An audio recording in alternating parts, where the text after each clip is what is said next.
This is the Roots and All podcast, and I'm your host, Sarah Wilson. Join me as I talk about all aspects of gardening with some of the top horticulturists from around the world. Hello, and welcome to this week's episode of Roots and All, where my guest is Sue Reed.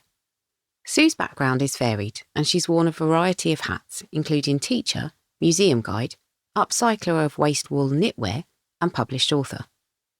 Her most recent creation is the fictional character Molly McFlynn, a quirky and courageous character who comes to terms with the concept of being an outsider against the backdrop of COVID and a rugged northern landscape. Listen on to find out how nature factors into the rewilding of Molly. I was born in Sussex and then went to teach training college in West London and trained to work with pupils who were then called the mentally handicapped. Now we say pupils who have learning disabilities or difficulties. And I worked in Liverpool, first of all. I met my husband while I was at college and moved up to live with him in Liverpool. I went to college with his sister. That's how I met him, actually. Moved up Liverpool, had teaching jobs in Liverpool. We then moved to the northeast of England, and I worked off and on for some years in special schools there. Moved to the wilds of Weardale, where I worked as an information assistant at a lead mining museum, and really, developed our love of the wild and of nature more then. We moved in 1988 over here. I went back to teaching, did some supply teaching then. And in 2011, I had a breakdown, had a huge physical nervous breakdown, gave up my teaching job and didn't know what to do. Just started writing a blog. And I called the blog The Bridge Cottage Way after the house that we lived in. And just started writing about sustainability, about things I knew more or less to keep me sane and give me a reason for getting out of bed every day. We've always grown our own veg. We had a big polytunnel when we lived in Weardale, when it was too wild and windy to grow anything exposed. And wrote about recycling, about upcycling, growing food, seasonal eating, which is a big thing of mine. And from this, a little business developed after somebody said, could I make them a pair of arm warmers from recycled knitwear that they'd seen on the internet? And I set up my own business called the Woolly Pedlar, where I made clothing from recycled knitwear. A little bit of burnout from that. I'm one of these people that's sort of all or nothing and tends to not listen.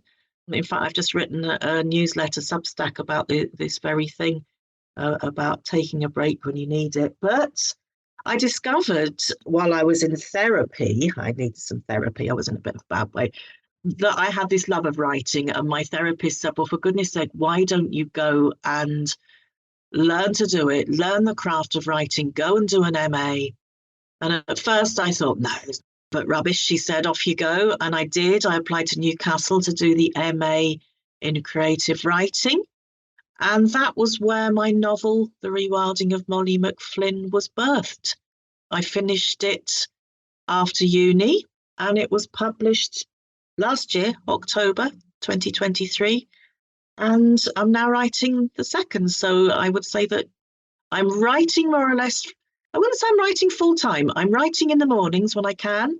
I'm gardening and growing my veg and doing that sort of things in the afternoons and looking after grandchildren the rest of the time.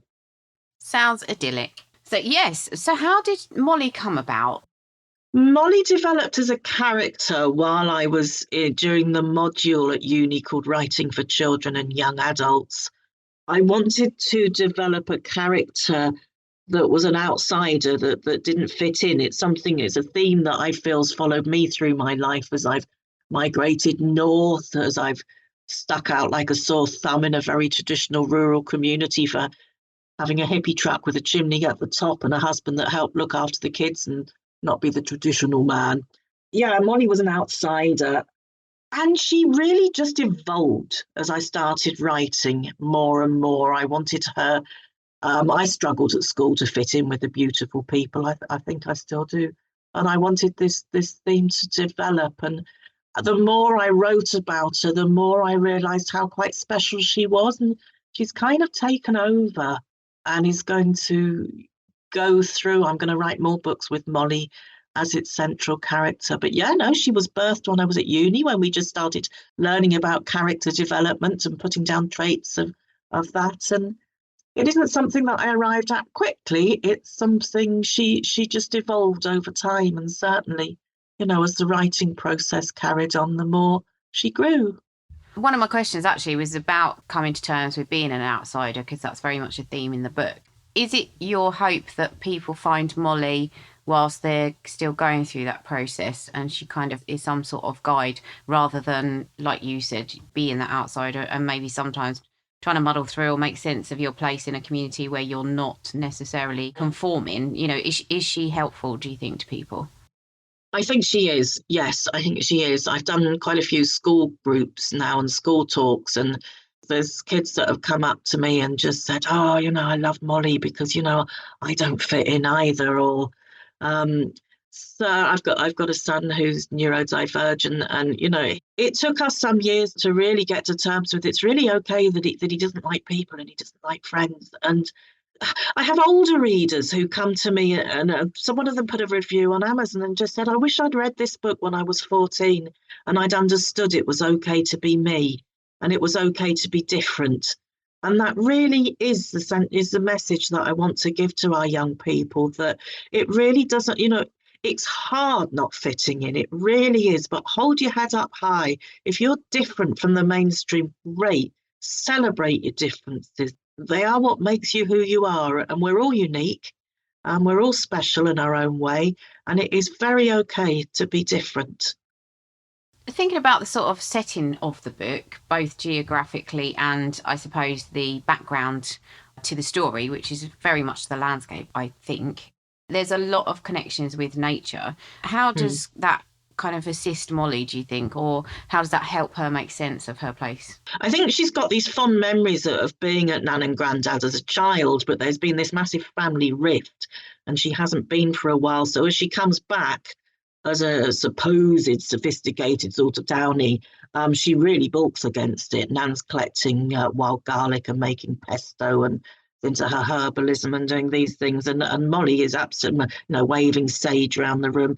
She's absolutely aghast at it at first. But I think Molly living through this experience and spending this enforced time, she's forced there, it's lockdown, with Nan and Grandad, she actually, by doing it and inhabiting it and living it and walking down the lane and learning about the hawthorn and the blackthorn and the plants that Nan's using in her remedies, that by actually living it and being immersed in it, Molly really begins to learn and understand the benefits of being in nature and how important this is. It becomes really important in her life. And certainly in the sequel that I'm writing, you see Molly becoming an activist and really starting to stand up for nature. But to answer your question, I think it's being immersed in it and living in it that it really begins to seep into Molly. But, maybe it was in her roots all along. She's got these grandparents who live this life. It could be genetic as well in her, isn't it? This love of nature that is deep in her.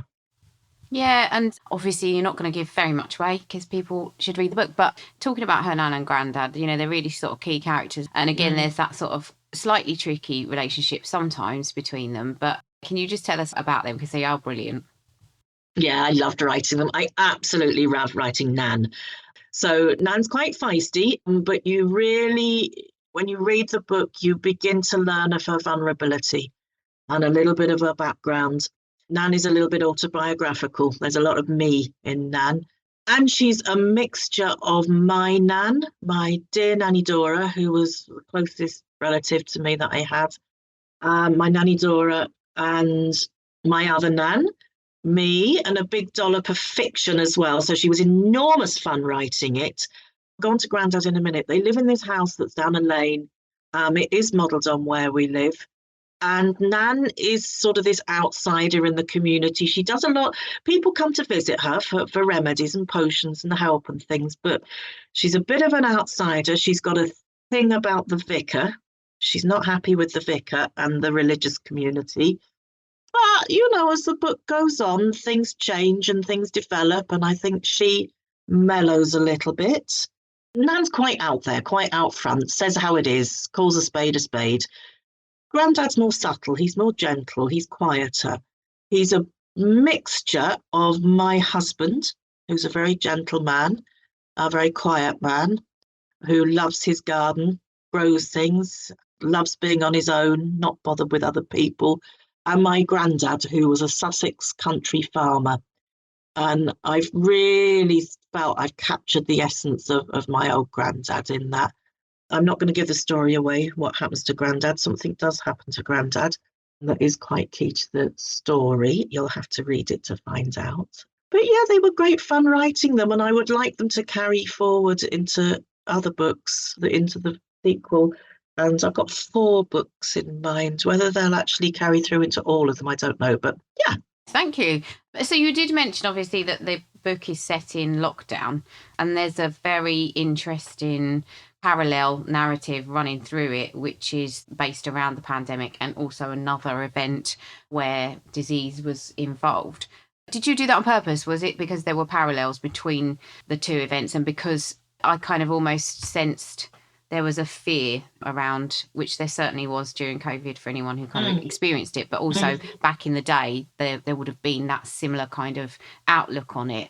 I could probably read a million things into what you wrote, but I don't want to put words into your mouth. But it definitely seemed that there were things that you were sort of saying with that parallel narrative that maybe you could touch on here.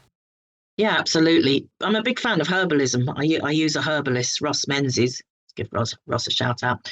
And one thing leads to another. When you start your research, you go down these rabbit warrens of research that sort of lead from one thing to another, to another, to another, to another. I stumped upon witchcraft and herbalism and what people were using. And I came across witchcraft because I found a hare in the garden, and I started to research hares that shapeshifted into witches, research witchcraft, came across the Burning Times, in particular the Newcastle witch trials. And through looking at witches, I was looking at herbalism, and then that led me to look at the plague. And I was looking at particularly some of the alleged cures and potions that people were using in the plague to treat things, but also then getting back in touch with my herbalist, Ross, who was it was before we had the vaccines. Nobody really knew what was going on with COVID. And Ross was making treatments for COVID. He was also making preventative tinctures that people could take, and this is something Nan does in the book. So yeah, it was looking at the similarities in sort of treatment upon this idea of having to segregate and keep apart that it would have done. And it was also the effect on communities that was going on. I mean, certainly in the plague times, Newcastle lost huge, I haven't got the exact figures, but huge swathes of the population, as we sadly, saw that people died during COVID. So there was this idea of death and disease, how it was treated, what we could do about it. Also, from a sort of ecofeminism point of view, the conflict then between the physics, largely, the men, the doctors, who were to treat people, and the fear of what was sort of going on in the, with the women, with the healers in the community, this way of silencing women and keeping them down. And I think the same goes on in our communities now, that, certainly alternative medicine is having, a comeback and a better day. But, it's a lot of people that treat it with a lot of fear and disdain. And, certainly I think Western medicine don't really, it's very interesting in Poland. If you train to be a pharmacist, you're trained in Western medicine and herbalism together, and the 2 go hand in hand, which I find really interesting. Sort of disease, herbalism, and how communities dealt with both pandemics. And the plague happened just before one of the plagues. I mean, there were more than one, but one of the Newcastle plagues happened just before the Newcastle witch trials. So there was this, like with the pandemic, there was this tremendous fear in the air, and people were looking for reasons why this had happened. Yeah, that's a very interesting viewpoint. Yeah, that kind of almost blame. It's kind of that in times of panic, there is that kind of sense that people tend to look to the most authoritative figures, and then there's that kind of fear and mistrust of anybody who is seen to be, again, alternative. Exactly that. It's fear of being different, isn't it? Fear of what you don't know, fear of something that might be a little bit strange. Yeah, sure. Yeah. And you mentioned ecofeminism as well, and that was another one of my questions, because I do think there is a kind of vein of feminism running through the book. Yeah. How did you want to express that, or how did you find that developed as you wrote the book? I did when I was at uni, I was recommended a book called Caliban and the Witch, quite an intellectual book, but a great book that talks about ecofeminism and about the rise of the patriarchy. And I'm very interested. I was brought up by fundamental Christians, and I'm very interested in this sort of patriarchal control of women, certainly that the church in the 1600s had, well, going back a little bit, 1500s onwards, whereby women's voices were to be silenced. We were to be kept down. A woman was not to be heard. And I want this to be strong in the book, that Molly and her nan are really central figures in this story and important figures, and that women have a place, have a huge role to play in society. Whereas when we go back to the Newcastle witch trials, women were trying to silence the women that were outspoken. People were tried for witchcraft for various things. I mean, men were tried for witchcraft as well, but it was 70% were women, often an older woman. And it's no coincidence that an older woman often doesn't care so much what people think and will speak her mind and would stand up against the patriarchy. You might have been a single parent. It's expected that a lot of men died in the wars. We had the civil wars going on then, and men die, and you were expected as a single woman to remarry. And if you didn't, and held it, and if you lived certainly if you lived in a house on the edge of the village as a single person, you must, of course, be a witch. So, it was looking back at the patriarchy and what happened to women. And I wanted to sort of show this understanding by what happened and how Nan and Molly sort of came in to save the day for Martha. Again, you mentioned earlier about a re-emergence of interest in things like herbalism, and that could be the result of many, many things. But do you actually see that manifesting in everyday life? Not hugely. I'll be honest, not huge. I think go on Instagram, and it depends who you follow, doesn't it? You can follow lots of people and think that something's absolutely huge because of that circle you follow, and the algorithms will make sure that those are the things that you see. I'd like to think that it was. Certainly, if I make I make elderberry tonic in the autumn and I write about it and I put it on the website or something, it gets a lot of traction and people are really interested and they're wanting to have the recipe and they make it. So I think people are more open. Some people. It would be hard to say. Sometimes it's really hard when you sort of live down a country lane. Ross is certainly busy, our herbalist, and I'm always recommending people to him, and they're always thrilled with what he does. So, yeah. Good. I mean, I'm glad to hear it. I think there's room for lots of different kind of, viewpoints and expertise. So, yeah, I like the fact that we can be more open. So you spoke as well about Molly, and you've got kind of 4 books. And again, you're not going to want to give too much away, I imagine, but you did mention activism, and I wondered kind of what might be next for Molly. Yeah, I had 2 books in mind for Molly, and I was quite keen on one, which was a camper van trip that had gone wrong for Molly up in Scotland.